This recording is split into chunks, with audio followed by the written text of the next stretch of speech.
So as a community, as women, as men living together on this earth, Allah subhanahu wa ta'ala taught us something also. One of the uniqueness of the human beings they are the only creatures that Allah subhanahu wa ta'ala created that they need dress code. If you look at any other creatures, they don't. The way Allah created them, that's how they live here, other than human beings. Was that mentioned in the Qur'an? Subhanallah. Yes. What should we wear? It's in the Qur'an. So what did Allah subhanahu wa ta'ala said in Surah Al-A'raf, the height? Ya Bani Adam. Now this is a call to all the children of Adam. Muslims, non-Muslims, everyone living before, coming after us. قَدْ أَنزَلْنَا عَلَيْكُمْ لِبَاسًا. We have sent down to you clothing. يُوَارِي سَوْآتِكُمْ. To cover your private parts. وَرِيشَةً. So another kind of clothing. Risha is the clothing that we use, that we wear for beauty.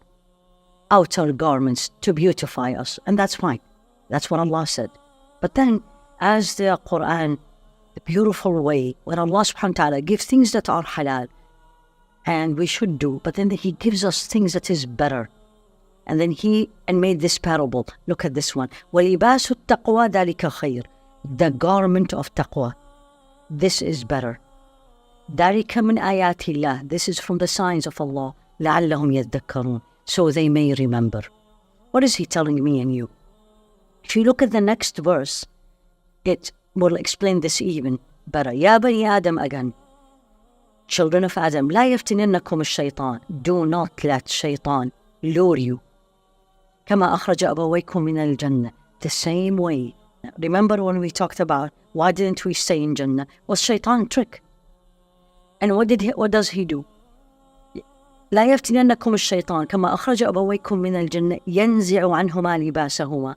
He made them when they ate from the tree that Allah told them not to eat. What happens? Their private parts were exposed. Why is this? Humanity, human being, and especially Muslims, Allah subhanahu wa ta'ala focus always on something called haya. Mainly when it comes to related to dress is modesty. And what shaitan did to them in Jannah, he made them disobey Allah, and the result of the disobedience of Allah, they were exposed. And Allah is telling me, don't do that. Be careful. And libas taqwa, the garment of taqwa. Well, I'm not going to wear taqwa, but meaning when the consciousness of Allah subhanahu wa ta'ala will be like my clothes. It's always attached to my body. I'm going to be always thinking of Allah, learning about Allah, remembering Allah, and obeying Him. Now we go to Surah An-Nur, the light, the chapter light, where Allah subhanahu wa ta'ala here goes in detail, especially about the dress code for the woman. For the men, He said two things. قُلْ لِلْمُؤْمِنِينَ. Say to the believing men, lower your gaze, because that will help in the conduct between the two genders. قُلْ لِلْمُؤْمِنِينَ يَغُضُّوا مِنْ أَبْصَارِهِمْ وَيَحْفَظُوا فُرُوجَهُمْ. Guard their private part, including in the dress code. إِنَّ اللَّهَ خَبِيرٌ بِمَا يَصْنَعُونَ. Allah is all aware of what they are doing. When it comes to the woman, Allah gets into more details. Why? Because as women, normally, beauty is part of us. Allah subhanahu wa ta'ala beautified us. And now He comes and says, starting the same way, قُلْ لِلْمُؤْمِنَاتِ, meaning Rasulullah alayhi salatu wasalam, say to the believing woman, يَغْضُضْنَ مِنْ أَبْصَارِهِنَّ. Lower your gaze, same as the man. Guard your private part, and don't show your beauty, don't expose your beauty, except that part or that beauty or those beauties that are naturally there. And most of the scholars will tell you it's usually the face, the hand, for those who say that face is okay to be not covered. For those who say it needs to be covered, they say in the dress code you are wearing should not be too beautified. But then Allah immediately afterward gave more details. وَلْيَضْرِبْنَ بِخُمُورِهِنَّ عَلَى جُيُوبِهِنَّ. What is al-khimar? Khimar is from word khamr, which is something that covers. And in that time, khimar is the head cover.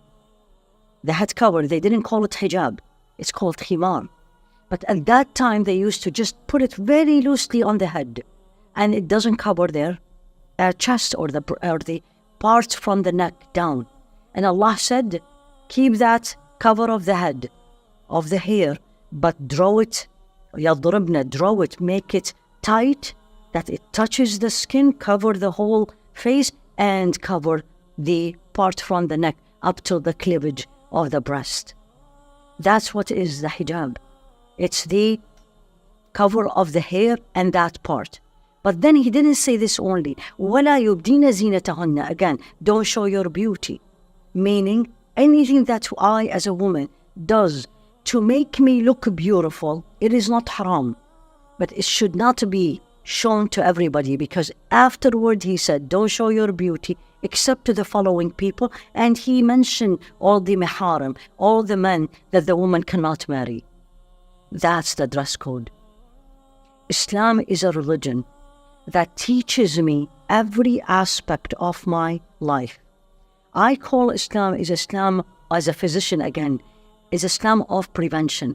Islam is a deen of prevention, is not a deen of treatment. Treatment comes later on, after all the preventions we didn't do and we fail. So what is the prevention? To keep the morality in the communities. Morality on this earth is one of the measures, is that there has to be rules in the interaction between the two genders, and how the genders, especially the woman, dress to keep this morality, to keep this beautiful earth that Allah subhanahu wa ta'ala make us as representative of Him. The conduct on this earth should be the way that pleases Allah subhanahu wa ta'ala. May Allah make it easy for all of us, and may Allah subhanahu wa ta'ala teach us and make us understand and make it easy for us to practice it. Ya Rabbi.